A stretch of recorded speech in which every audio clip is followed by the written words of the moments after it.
아이도벨이 베푸는 계략은 사람이 하나님께 물어서 받은 말씀과 같은 것이라. 아이도벨의 모든 계략은 다윗에게나 압살롬에게나 그와 같이 여겨졌더라. 아멘. 오늘 본문에는 다윗이 나오지 않아요. 다윗의 아들 압살롬 나오고 또 이전에는 다윗의 신하고 다윗의 친구인 아이도벨 그리고 후세가 나와요. 다윗과 다윗의 사람들은 압살롬을 피해서 예루살렘을 떠났고요. 예루살렘에는 다윗이 남겨둔 10명의 후궁들이 있고요. 앞에 15장에서 온 이스라엘의 인심이 압살롬에게로 넘어갔다.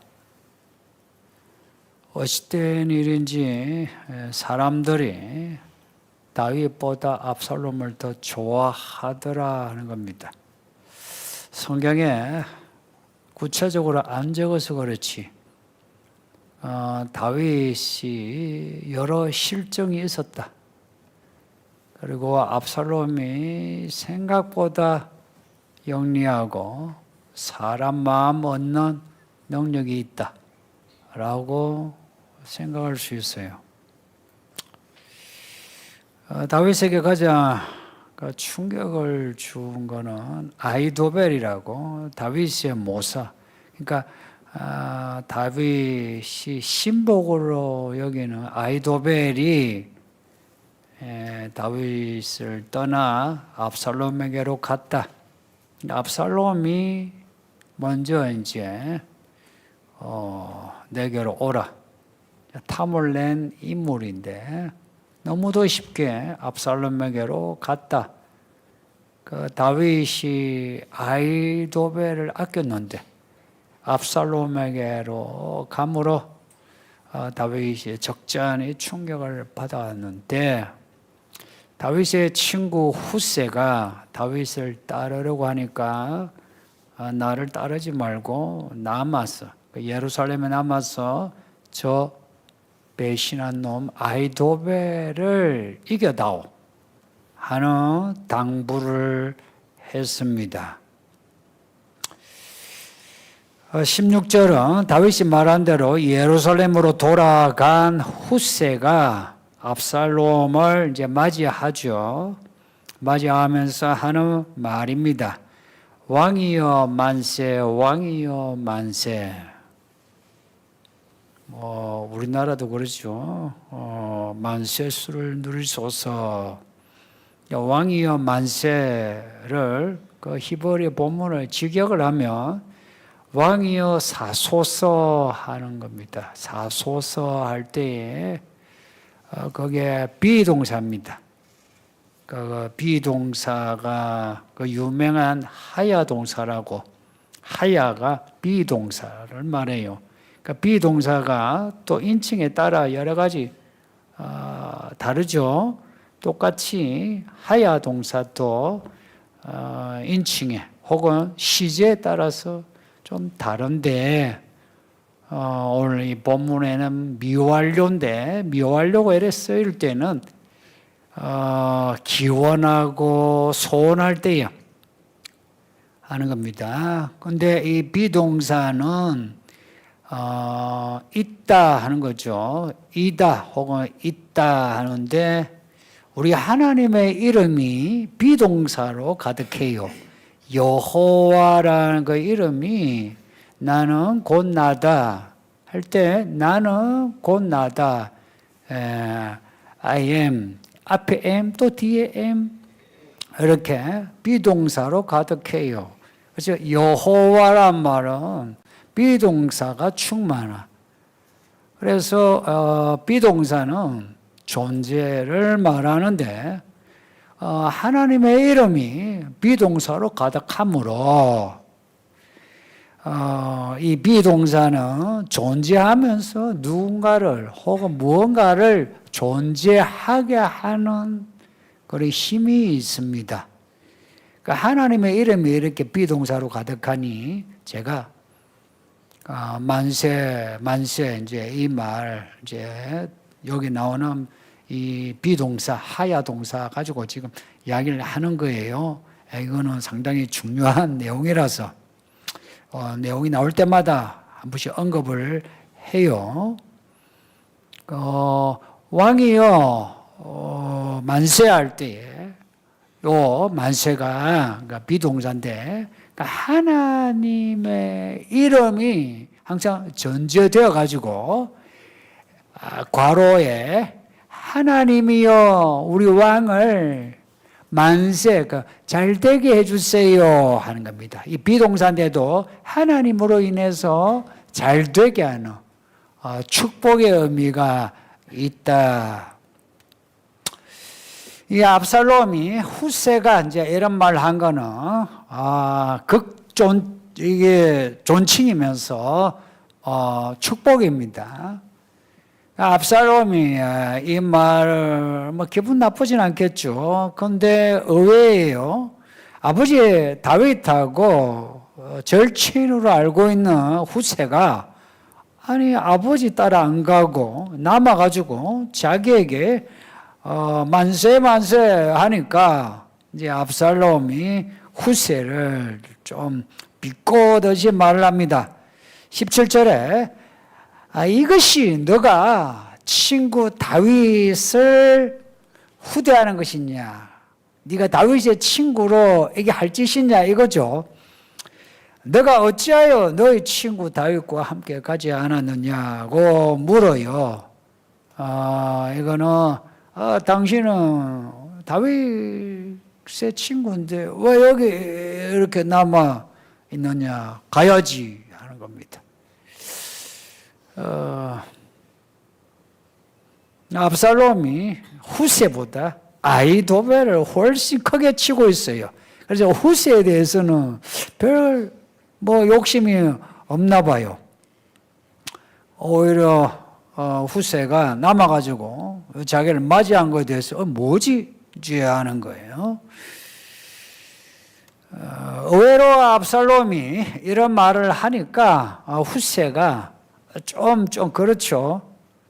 약간 당황도 되겠죠. 그러나 후세도 보통 사람이 아니다. 다윗이 후세를 남겨둘 때는 후세에 대해 믿는 구석이 있는 사람이에요. 후세가 하는 말이 18절에 그렇지 않습니다. 내가 여호와와 이 백성, 모든 이스라엘이 택하신 왕에게 내가 속하여 같이 있는 게 맞죠. 하나님이 다윗을 떠나 당신과 함께 하는데 내가 어디로 갑니까? 이런 말입니다. 아시다시피 이스라엘은 하나님 나라를 표방해요. 하나님의 뜻이 전부예요. 하나님이 택하신 당신인데 내가 어디로 갑니까? 하는 겁니다. 내가 아무리 다윗의 친구라 해도 하나님이 당신을 택했는데, 그리고 이 백성들이 당신을 택하고 이렇게 따르는데 내가 누구를 섬겨? 내가 이제 다윗을 떠나 당신을 섬기는 게 맞죠? 하는 겁니다. 그러니까 아버지 다윗을 친다는 이제 반란이자 불효죠. 좀 양심의 가책이 생기죠, 그죠? 그런 그 압살롬의 마음을 위로할 수 있는 최고의 말을 후세한 겁니다. 하나님이 당신을 택하고 하나님이 당신의 편인데 내가 왜 다윗에게 갑니까? 내가 당신을 섬겨야죠. 이런 말입니다. 그래서 사람 말은 말 그대로 들으면 안 되고 속을 헤아려야 합니다. 좋은 사람이다, 안 좋은 사람이다. 다 계산된 말이 있거든요. 그래서 그 속마음을 알 수 있는 지혜가 필요하죠.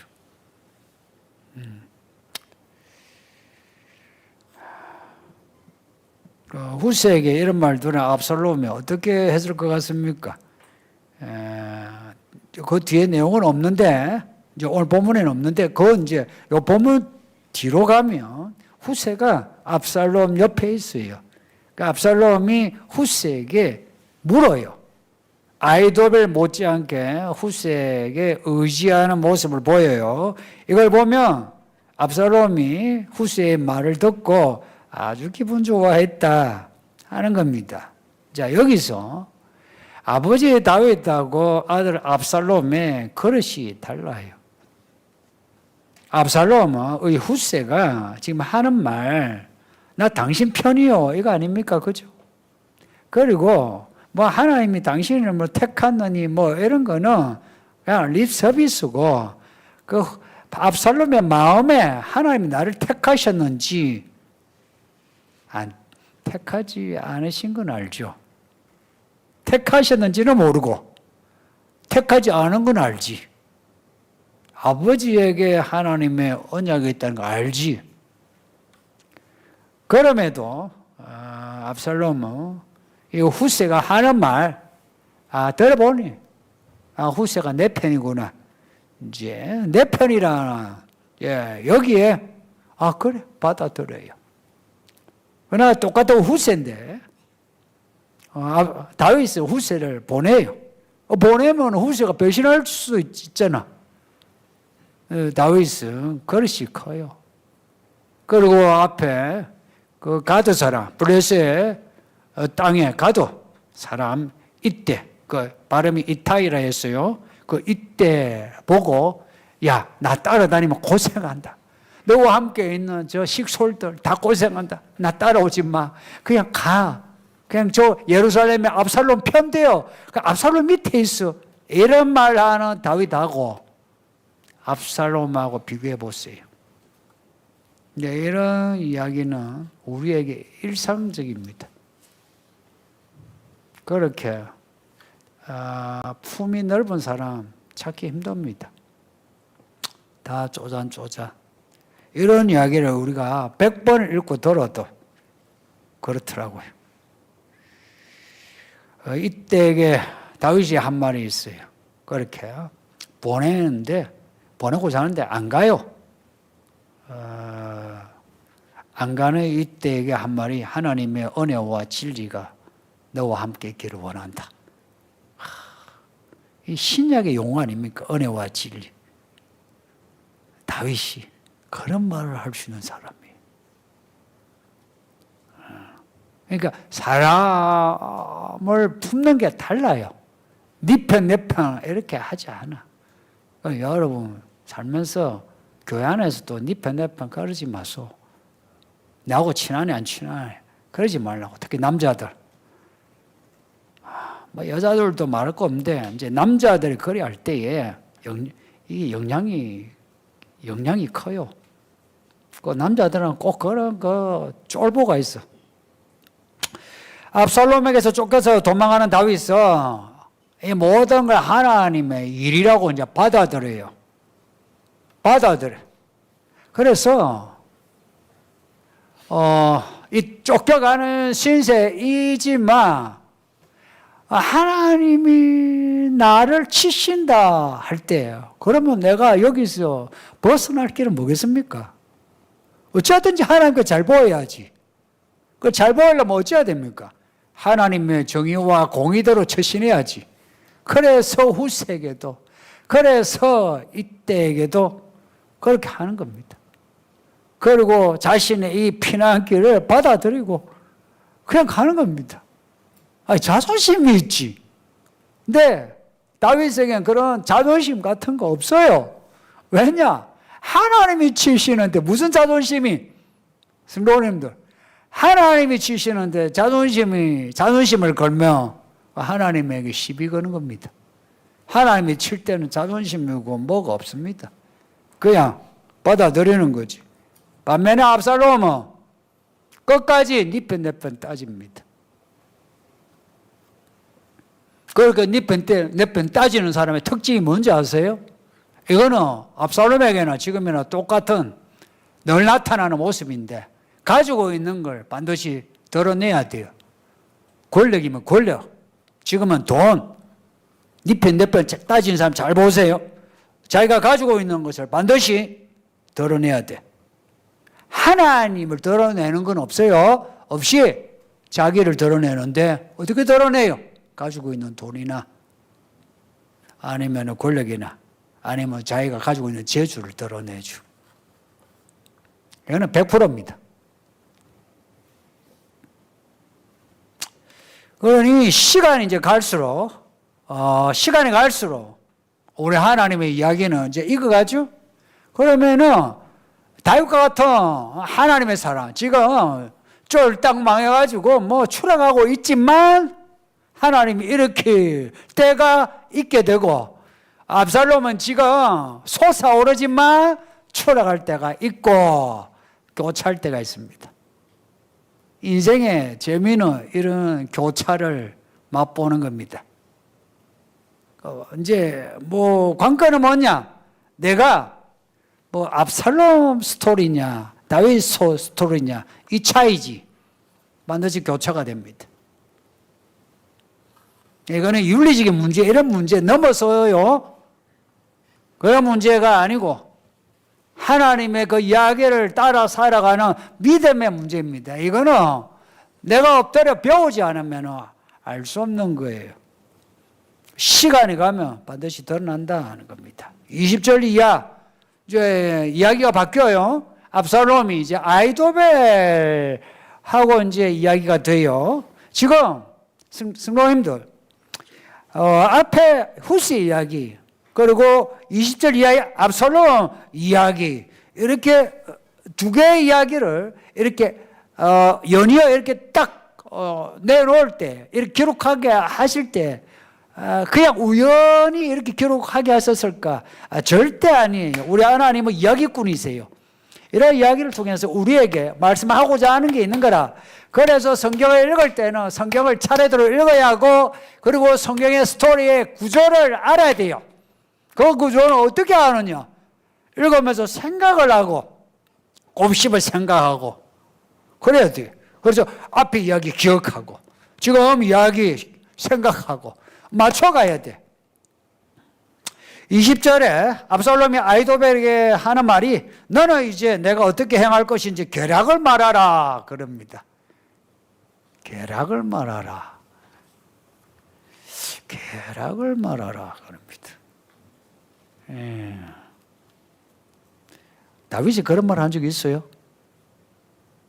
다윗이 그런 말 한 적 없는데 압살롬이 다윗은 그랬어요. 처음에 등장할 때 하나님의 이름으로 내가 여호와 이름으로 하고 그렇게 해서 골리앗을 쳐 죽이고 사울을 피해 다닐 때도 하나님께 매달렸어요. 근데 압살롬은 예루살렘 이제 들어와가지고 아히도벨에게 계략을 작전을 말해달라 그럽니다. 그 다윗과 무슨 차이인지 한번 생각해 보세요. 21절에 아히도벨이 하는 말이 있습니다. 그렇게 물으니까 아히도벨이 나름 이제 작전을 말을 하는데 이래요. 왕의 아버지가 남겨두어 왕궁을 지키게 한 후궁들과 더불어 동침하소서. 그래야면 왕께서 왕의 아버지가 미워하는 바됨을 온 이스라엘이 듣게 되어 알게 되고, 그러면 왕과 함께 있는 모든 사람의 힘이 더욱 강해집니다 합니다. 이게 무슨 말이냐면 지금 압살롬하고 다윗이 부자관계예요. 그러니까 혹시나 압살롬이 아버지 다윗에 대해서 지금 칼을 이렇게 휘두르지만 나중에 칼집에 넣고 아버지 이래 되면 나중에 다윗이 어떻게 해요? 압살롬을 따르던 사람을 다 죽여버리죠. 그러니 압살롬을 따르던 이 사람들이 지금 압살롬이 어떻게 처신하는가 이게요 걱정이라. 그래서 압살롬에게 당신이 아버지 다윗하고 완전히 끝냈다는 걸 보여주려면 아버지의 여자들을 건드려야 된다 이야기입니다. 우리는 이거 참 추잡스럽다 여기는데 정치는 그래요. 그렇게 함으로 아버지와 완전한 결발을 보여주면 신하들이, 군사들이, 백성들이 야 이제 다윗하고 끝났다 그러면 이제 새 왕은 압살롬이니까 압살롬에게 전적으로 충성하자. 그렇게 하라 이야기입니다. 그래서 압살롬이 아히도벨이 시키는 대로 대낮에 텐트 쳐놓고 왕의 아버지의 후궁들을 불러가지고 그 후궁들을 범했다, 동침했다. 후궁들이라고 그게 복수로 나와요. 다윗이라면 그걸 하겠어요? 이런 점에서 믿음의 사람은요, 윤리도요, 선을 안 넘어요. 그런데요, 악한 사람은요, 착한 것 같지만 악으로 치달을 때는 윤리 선을 넘어가요. 그래서 압살롬이 원래 그런 사람은 아니겠죠, 그죠? 그러나 이제 왕으로서 정치를 하니까 아히도벨의 말을 듣고 아버지의 여자들과 동침했다. 완전히 이 패륜이죠, 패륜. 여기서 아히도벨이 어떤 사람인지 이제 드러나죠. 아히도벨은 권력 추구행위예요. 그래서 이제 다윗은 끝나고 압살롬이 이제 오른다. 그래서 말을 바꿔 탄 겁니다. 그러니까 압살롬 편이 되었고, 그리고 압살롬을 위해서 최고의 전략을 이야기해 준 거예요. 그러나 이 아히도벨에게는 최고의 그 전략만 있지 하나님의 공의, 정의, 의 이런 게 없어요. 하나님의 언약 이런 게 없어요. 이 차이가 얼마나 큰지를 몰라요. 또 오히려 교회 안에 있는 여러분도 하나님의 언약, 약속, 그리고 하나님의 나라, 그리고 하나님의 심판 있는 거 모른 채 교회 안에서 열심히 나름대로 열심히 일도 하고 헌금도 하고 교회 성도의 교제도 나누지만 하나님의 언약, 하나님의 이야기 모른 채 교회 안에 있는 사람이 부지기수로 많다 이야기입니다. 그래서 그들은 전략만 있어요. 그 전략이라는 게 뭐냐면 처세술입니다. 처세술. 교회 안에 처세술로 살아간 사람이 얼마나 많은지 아세요? 그래서 그들은 그 처세술이라는 거는 이런 거예요. 처세술이라는 건 항상 이런 아전인수예요. 그래서 남 비판을 잘하게 돼요. 자기에 대해서는 항상 치장을 하게 돼요. 자기는 잘못해도 잘못하지 않은 거예요. 남에 대해서는. 그래서 교회 안에서 남 이야기하는 사람은 이미 우리가 아침에 고린도후서 읽고 있는데 뭐라고 나오냐면은 12장에서 다윗에 대해서 비판하는 그 사람들에 대해서 그 다음 죄가 뭐 나오냐? 더러움과 호색함과 엄란함이 나옵니다. 이 뭘 의미하는지 아세요? 남 비판하는 사람은 그 자신의 개인적인 죄가 이게 차오르니까 남 비판이 되는 겁니다. 아세요? 그 자기 죄에 대해서 정결한 사람은 이게 안 나와요. 이게 안 나온다고. 그러나 자기 죄가 가득한 사람은 거기에서 그 악에서 다른 사람에 대해서 수군수군 되는 거예요.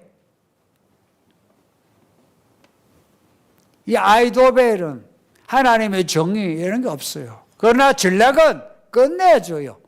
끝내주는데 아무리 끝내주는 인생의 처세술이라도 하나님의 의가 없으면 언제든지 무너집니다.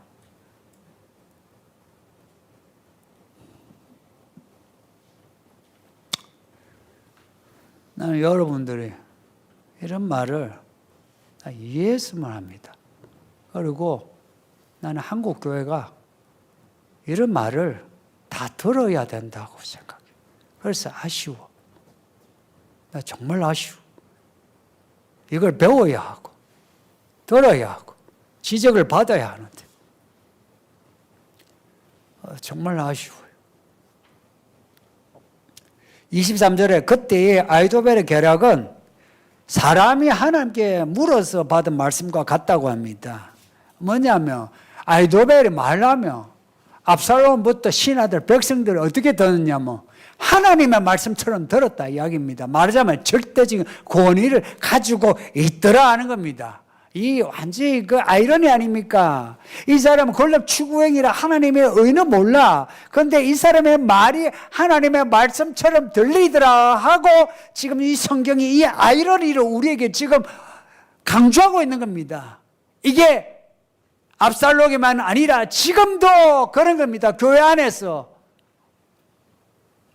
우리가 계시를 말하고 하나님이 그 영어로 우리에게 생각하고 가르치신다는 거 이거 알면서도 하나님의 계시, 하나님이 그 영어로 가르치고 생각나게 한다는 그 사건을 별로 기대를 안 하는 거예요. 별로 기대를 안 하고 자기 계산으로 살아가는 거라.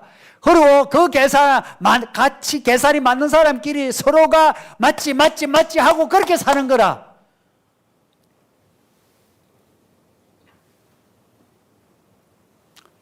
이 교회가 연수가 되니까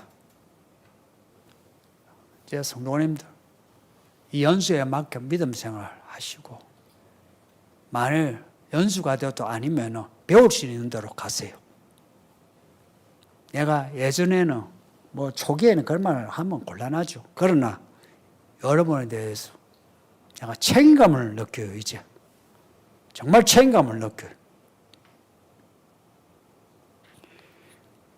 압살롬이 권력만 추구하니까 그에 맞춤으로 이렇게 이야기하는 거라. 그러니까 압살롬이 그런 인간이니까. 그럼 다윗에 대해서는 그렇게 못했어요.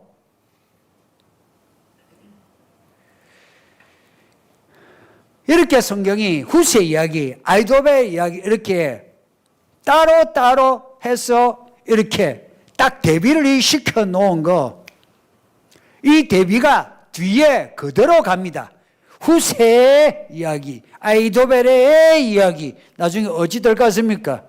해피엔딩은 누가 되겠습니까? 후세가. 아히도벨은 여기서 이미 끝이 난 겁니다. 이 뭘 이야기하느냐? 지금 여기서 우리가 살면서 저세술로 살아가는 사람들, 지금은 잘 되는 것 같고 힘을 얻는 것 같지만 결국은 다 잃고 맙니다. 시간이 지나보세요. 나이 들어보세요. 아니면 죽어서 보세요. 나는 죽어서 보자는 말보다는 나이 들고 아니면 늙어서 보자 이야기입니다. 달라집니다. 그리고 그때까지는 겸손하세요. 그 전에 내 판단 가지고 이러니 저러니 하지 말고 그 결과가 나오기까지 기다려야 합니다. 열매를 보고 알리라 그랬어요. 목사도 열매를 보고 알리라 했고 일반 성도들도 열매를 보고 알리라 그랬어요. 열매를 보고 하는 거지. 지금 내가 보고서 다윗이 이제 끝났어. 끝난 겁니까? 예를 들어 여러분이 저를 보고 끝났어요. 끝난 겁니까? 천만에 내가 끝났다는 소리가 얼마나 많이 들었는데 얼마나 많이 들었는데 끝났다는 소리를 별거 없는 소리도 얼마나 많이 들었는데 내가 개척하고서도 듣고 웃기는 소리 내가 다 받아들여요. 갖다보다 말을 한 적 없어. 그러나 에라이 두고 보자. 제가 사람이 좋아가 주야 저 사람을 위해 나 그러지를 못해요. 두고 보자. 항상 마음에 그래. 시간을 기다려요. 그리고 이 마지막 때라고 하는 말도 정말 마지막 때인지 시간을 한번 두고 보자는 겁니다. 왜냐? 성경대로 되고 그리고 제가 말씀을 전하면 말씀 전하는 대로 될 수밖에 없죠. 아니면 내가 거짓말하는 거지. 이 마지막 때 일어나는 일들도 내가 거짓말하는 거지. 대하 드라마라는 말 아시죠? 대하 드라마. 하나님의 이야기는 대하 드라마입니다. 예. 대하 드라마입니다. 대하 드라마는 단편의 우여곡절을 겪는 거예요. 이걸 겪으셔야 돼요. 이걸 겪고 받아들이고 그리고 하나님이 시작하신 이야기 처음을 잊으면 안 돼요. 내가 어떻게 교회 다니고 내가 어떻게 은혜를 받았는데 내가 어떻게 내 믿음이 시작되었는데 이거 잊어버리면 안 돼요. 이거 잊어버리면 이거요 끝이 없어져요. 그래서 처음 사랑을 생각하라 이야기입니다. 처음 사랑, 처음 믿을 때 그 겸손, 그 뜨거운 마음 기억하라는 겁니다. 머리 굵어지고 나이 많아가지고 거들먹거리지 말고 그 처음에 그 모습을 생각하고 그리고 끝을 향해서 가라 이야기입니다. 그 중간에 겪는 그 이야기들 잘 받아들여야 합니다. 다윗은 하나님의 대화 드라마에 자기를 맡기는 거예요. 자기를 맡기고 가는 겁니다. 거기에 몸부림도 없어요. 맡기고 가면서 우리 예수님이 기도하신 것처럼 이 잔이 물러가기를, 그러나 아버지의 뜻대로 되기를, 항상 그러한 태도입니다. 몇 번의 실수와 죄도 있고 다윗답지 않은 그러한 허물도 있지만 다윗은 포기한 적은 없어요. 하나님의 그 언약에 대해서 포기한 적은 없다 이야기입니다. 나 이게 위대한 점이라 여기에요. 포기하지 않았고 사람에게는 엎드리지 않아도 하나님에게는 엎드려가지고 하나님 손에 자기를 맡기고, 그리고 하나님이 의의 하나님, 공의의 하나님, 정의의 하나님, 이걸 잊지 아니하고, 그 의라는 것은 고든 거예요. 하나님이 우리에게 주신 윤리와 규례, 명령, 법도 이런 하나님이 주신 그 말씀에 따라서 처신하는 거라. 그 처신하는 게 바보같이 보일지라도, 예를 들어서 후세 보고 돌아가라 하고 이때 보고 돌아가라 하고, 이게 어리석게 보일지라도 이게 다윗이 할 수 있는 공의로운 선택인 거라. 그렇게 했을 때 하나님이 나를 그냥 두지 않고 반드시 구원하신다. 다윗이 그걸 알고 있는 거라. 성도님들, 멋지지 않습니까?